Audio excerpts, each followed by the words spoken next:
5 राम भक्तों की तपस्या देखकर हिल गया संसार। प्राण प्रतिष्ठा से पहले पूरी दुनिया में सनातन की जय जयकार। किसी ने नहीं खाया अन्न तो किसी ने नहीं पिया पानी, हर किसी को रुला देगी 5 राम भक्तों की ये कहानी। कोई लगातार दौड़ रहा, नहीं कर रहा विश्राम, तो कोई बुरके में बोल रहा जय श्री राम। कहने को तो भगवान राम हर हिंदू के हैं, हर इंसान के हैं, हर देश के हैं, लेकिन इसके बावजूद कुछ भक्तों ने राम भक्ति से वो लकीर खींच दी है जिसे सुनकर आपके होश उड़ जाएंगे। अगले 3 मिनट में हम आपको 5 ऐसे राम भक्तों की कहानी बताने जा रहे हैं जिन्होंने 22 जनवरी के लिए कुछ ऐसा कर दिया है कि पूरा देश उनकी तपस्या देखकर दंग है, हैरान है। लोग यकीन नहीं कर पा रहे हैं कि भगवान राम की खातिर कलयुग में भी ऐसी तपस्या कोई कर सकता है। सबसे पहले आपको मिलवाते हैं इंदौर के कार्तिक जोशी से। इंदौर के रनर कार्तिक जोशी रामलला प्राण प्रतिष्ठा समारोह में भाग लेने के लिए 1008 किलोमीटर तक दौड़ के जाएंगे। जी हां, ठीक सुना आपने, इंदौर के कार्तिक 1008 किलोमीटर की दूरी पैरों से दौड़ के तय करके प्रभु श्री राम की प्राण प्रतिष्ठा देखेंगे। राम का नाम लेकर पूरे जोश, जज्बे और गजब की हिम्मत के साथ कार्तिक ने 5 जनवरी को इंदौर से अयोध्या के लिए दौड़ लगानी शुरू कर दी है। एक इंटरव्यू में कार्तिक ने कहा है कि जब नवंबर 2019 में राम मंदिर को लेकर सुप्रीम कोर्ट का फैसला आया, तभी मैंने फैसला कर लिया था कि रामलला के दर्शन करने वो दौड़ते हुए अयोध्या जाएंगे। इंदौर के कार्तिक दौड़ते हुए उज्जैन के रास्ते गुना होते हुए झांसी जाएंगे। झांसी के बाद कार्तिक कानपुर और लखनऊ से होकर अयोध्या पहुंचेंगे।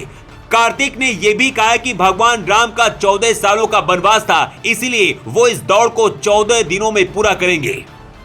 अब भगवान राम के इन सुपर स्पेशल भक्तों को देखिए। ये भक्त स्पेशल इसलिए हैं क्योंकि ये प्रभु श्री राम की ससुराल से आए हैं, वो भी बेशकीमती उपहार लेकर। जी हाँ, श्री राम की ससुराल कहे जाने वाले नेपाल के जनकपुर धाम से श्रद्धालु अयोध्या के कार सेवकपुरम पहुंच चुके हैं। 35 से ज्यादा गाड़ियों में सवार होकर ये लोग राम के लिए फल, मिष्ठान, सोना और चांदी लेकर आए हैं। इनका भी सपना 22 जनवरी को रामलला को सिंहासन पर विराजमान होते देखना है। नेपाल का जानकी धाम वही है जहां भगवान राम और सीता का विवाह हुआ था।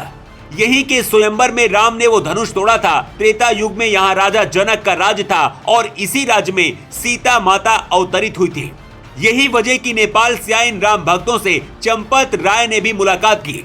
अब आपको अयोध्या की सीता रसोई दिखाते हैं जो दिन रात जुटकर राम मंदिर के भक्तों को भोजन उपलब्ध करा रही है।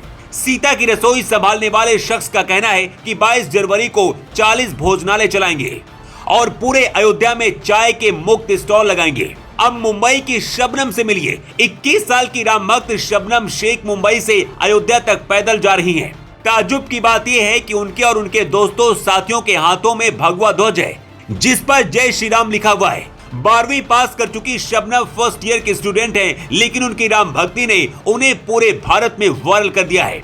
हिजाब पहने बजरंगबली का ध्वज लेकर मुंबई से पैदल अयोध्या के लिए निकली शबनम को देखकर हर कोई दंग है। राम भक्ति की ऐसी मिसाल लोगों को भौचक्का कर दे रही है।